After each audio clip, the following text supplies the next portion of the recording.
Bonjour et bienvenue dans le Pot de Bureau. Aujourd'hui, on va parler lampe et armes. Mais ça, c'est après le générique.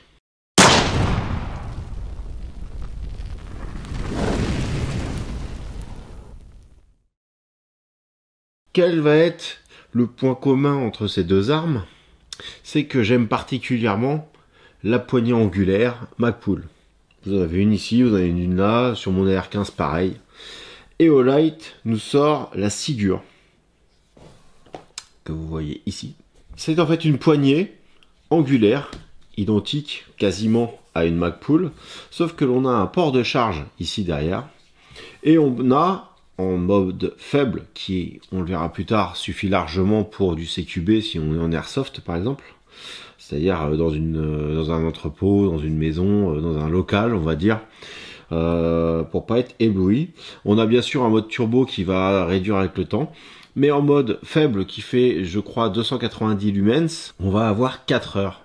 Sachant qu'on ne laisse pas non-stop allumer notre lampe, c'est à mon avis largement suffisant. Et en plus on a la charge par port magnétique, donc j'ai presque envie de vous dire que on pourrait recharger à n'importe quel moment si jamais c'était vide.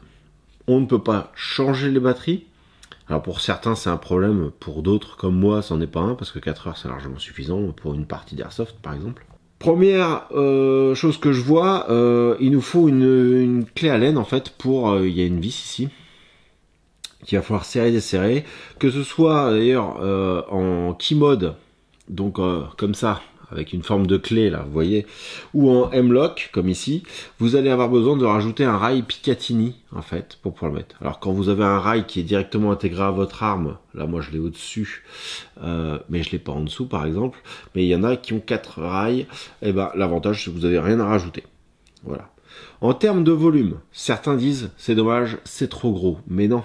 Au final, c'est pas si gros que ça. En comparaison à celle-ci, qui est la Magpul, en fait, si on prend juste la partie poignée angulaire, c'est la même chose. On a vraiment que la partie lampe, qui est devant, en fait. Si on le met comme ça. On a vraiment que la partie lampe, là. Cette petite partie de 3 cm, on va dire, qui est rajoutée devant. Le design aurait pu être un petit peu plus arrondi, parce qu'on est sur du très carré. On a des boutons, bien sûr, des deux côtés. Ici et ici, comme ça qu'on soit droitier, gaucher, on peut appuyer sur les côtés. Une impulsion rapide, comme sur toutes les lampes Aeolite, ça reste allumé. On appuie une deuxième fois, ça s'éteint. On reste appuyé, c'est momentané, c'est-à-dire que dès qu'on relâche, ça s'éteint. Ça, c'est un mode assez pratique. C'est ce qu'on va, moi personnellement, ce que je vais utiliser beaucoup. Quand on est allumé, on appuie 2 fois et on passe sur le mode forte puissance. Ah, pour le coup, c'est assez puissant. Hein. Dans la boîte, c'est une boîte qui s'ouvre qu'une seule fois. Bon, en même temps, c'est pas vraiment des lampes qui sont prévues pour la collection, ça. Hein. On va avoir la notice de montage rapide, la notice, comme d'habitude, en français, la clé Allen que l'on a besoin pour pouvoir faire le montage. On a un petit élastique, une vis de remplacement, si jamais cette vis-là est perdue parce qu'elle s'est desserrée, par exemple. Notre chargeur, alors c'est un MC1A, mais en version noire. Pourquoi noir? Est-ce que c'est pas quelque chose qu'on peut laisser et mettre en charge en permanence, par exemple avec un powerbank si on a besoin de longévité? Mais c'est une version noire. C'est une lampe qui coûte dans les 90 €. Pour le prix, quand on voit le prix en fait de la poignée déjà d'origine, Magpul, là on l'a aussi. Donc ce que je vais faire, moi je vais la monter sur cette arme-ci et je vais vous montrer un peu ce que ça donne en comparaison. Voilà, donc j'ai monté la poignée. Alors forcément la partie arrière fait tout de suite plus mastoc, hein. Et c'est à l'œil, même si pour vous remontrer la taille, si je la plaque comme ça, je la mets derrière, devant ou quoi, il y a vraiment que la partie lampe ici qui dépasse. Donc elle n'est pas beaucoup plus grosse, mais elle est plus fine au niveau du rail en haut que celle-ci. Bon, faut savoir qu'il y a quand même des batteries cachées à l'intérieur, donc ça me paraît logique. On voit ici le petit bouton. Alors moi gaucher, c'est dans ce sens-là que je vais le prendre, et tout de suite j'ai la main avec le doigt qui tombe pile poil bien pour pouvoir faire. Donc là en fait je tiens mon arme nickel, et ou ma réplique si je fais de l'airsoft, et j'ai le bouton pile au bon endroit. J'ai toujours mon petit arrêtoir ici, mais certains pourront tenir le garde-main s'ils veulent. Et donc je suis pas mécontent. Niveau face avant, ça va. Je la trouve pas si grosse que ça. On a effectivement une descente ici, on a peut-être 1 cm un petit peu en plus en bas. Mais sachant qu'ici on a la poignée, dans un sens ça gêne moins. Et en attendant, on n'a rien sur le dessus, on n'a pas de lampe qui peut venir s'accrocher ou quoi que ce soit. On est vraiment... et quand on chope l'arme, on a déjà tout à disposition. À titre de comparaison, si je reprends mon AR-10, vous voyez bien que la face avant, ok. J'ai la poignée ici, j'ai l'arrêtoir, mais j'ai aussi l'interrupteur qui est sur le dessus, qui prend en volume, et de l'autre côté, j'ai la Odin. Mais il y a aussi encore une grosse différence entre les deux, et je vais en venir, et c'est une proposition que je vais faire à Olight, c'est que entre les deux, la seule chose qui va me manquer sur la Sigurd, ça va être le laser. J'aurais voulu avoir un sélecteur un peu comme sur la Odin, avec un laser vert, pas rouge, un laser vert. De faire un laser rouge n'a aucune utilité, si ce n'est le côté esthétique. Si vous cherchez la perf, que ce soit en airsoft, des fois le laser est interdit. Mais le mieux, c'est le point vert. Le vert se voit beaucoup mieux. À puissance égale, l'œil voit mieux le côté vert. La prise en main, comparée à ma Magpul, moi je suis très habitué, hein. Bon, le poids de l'arme n'est pas la même ici aussi. Mais là je le tiens, en fait en gros, on le tient comme si on serrait quelque chose dans la main. Et ça empêche d'avancer et de reculer. Là c'est du 308, c'est une tendance à vivre un peu. Donc le recul est absorbé. C'est pour ça qu'il y a le pouce en fait, c'est pour arrêter le recul, sur les armes courtes aussi. Ici c'est un peu pareil. La tenue en main est un peu moins, c'est un petit peu moins arrondi ici. Si peut-être que le design pourrait être à travailler un petit peu pour que ce soit arrondi comme la partie avant que l'on a là, mais un peu plus derrière, c'est-à-dire qu'un petit peu plus arrondi. Je sais pas ce qu'ils ont mis comme batterie à l'intérieur, mais ça peut peut-être gêner à cause de ça. Sinon le bouton, forcément, il tombe pile poil bien, ça a été étudié. Et pour les forces de l'ordre ou les pays où c'est où l'homme défense est légalisé, je pense à la Suisse ou les pays comme aux US où il y a le port d'armes et tout ça, cette petite lampe qui fait tout en même temps, pour du compact, ça peut être pas mal. Chez nous, ça va être beaucoup pour l'airsoft. La qualité ressentie est vraiment bonne.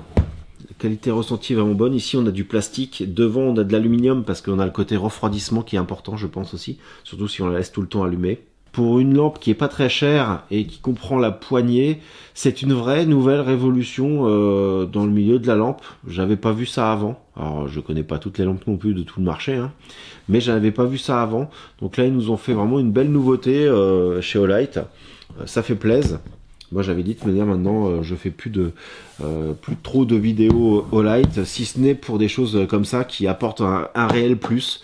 Alors oui, effectivement ça fait un peu plus light sans ça, mais n'oubliez pas que on simplifie, c'est-à-dire qu'on retire ça, on retire la lampe aussi.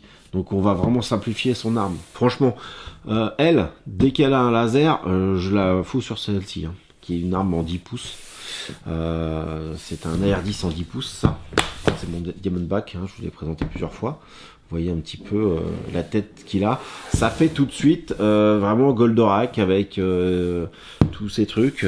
Je vais vous montrer mon petit AR-15. Voilà mon petit AR-15 en 300 blackout avec une Magpul, pareil, l'arrêteur de pouce, l'interrupteur et une Odin GL mini avec le laser vert. Là, on est sur du compact. Mais la poignée pourrait aller... Je pense que ça serait limite dans le sens où ici, il y a quand même le garde-main. Au-dessus de la batterie de la Sigurd, on a de la place vide en fait, sans rien. Donc ça pourrait venir se chevaucher ici. Et ça pourrait se monter. Donc dès qu'elle a un laser, j'ai des clients. Là, j'ai essayé de faire un truc très compact. Plus pour du CQB justement.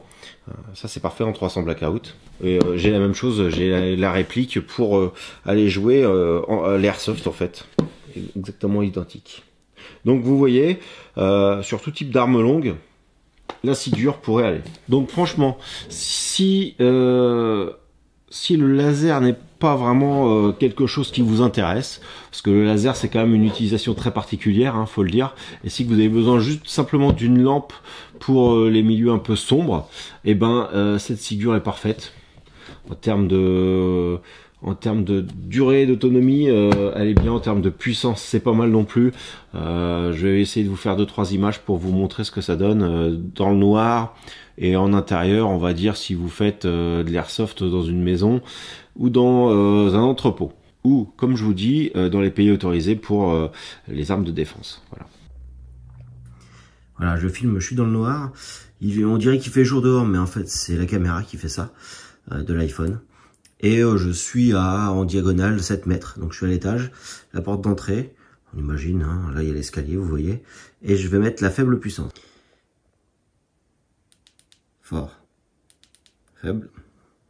Le faible est largement suffisant, faut pas plus. Un couloir. Parce que ça peut donner.